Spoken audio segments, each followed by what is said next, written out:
Hello again, I'm Steve Jones and this is the Travel Today wrap-up.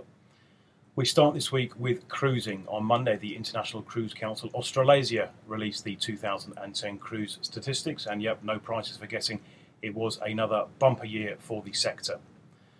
Passenger numbers increased 27% to more than 466,000, that's compared to the 2009 figure. More strong growth predicted this year. The majority cruised locally or in the South Pacific, but there was also strong growth to Asia, Alaska, and in particular to Europe. Still with cruising, we revealed this week that the International Cruise Council Australasia may be looking at taking on board a lobbying role. It's certainly exploring that possibility in addition to its important agent training and promotional activities.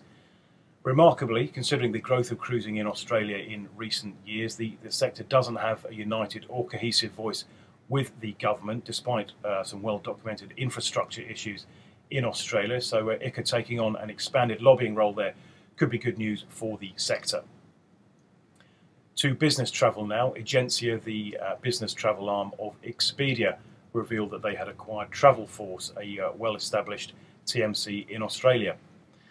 However, we revealed that Egencia will phase out the Travelforce brand over time. It won't happen immediately and certainly not before the end of the year, but it certainly appears that another independent brand will disappear, be swallowed up by another travel corporate giant. Buyers from around the world descended on Sydney this week for Australian Tourism Exchange. The major news from ATE this year was closer collaboration in the future, possibly between Tourism Australia and Tourism New Zealand. It's been mooted before and nothing really has materialised, so hopefully this time it'll get some new impetus and get off the ground, and those two bodies can start to work together in a meaningful way.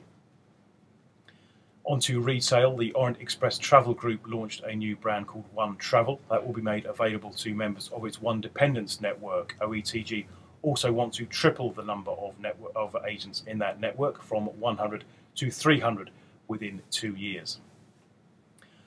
Finally this week, many thanks to all our readers who emailed us regarding our story last Friday. That concerned a story about a new company specialising in the swingers market.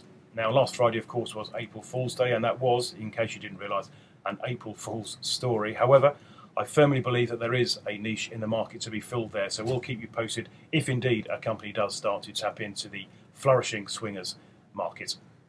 That's it for now. Thanks very much for watching. We'll see you next week. Have a good week.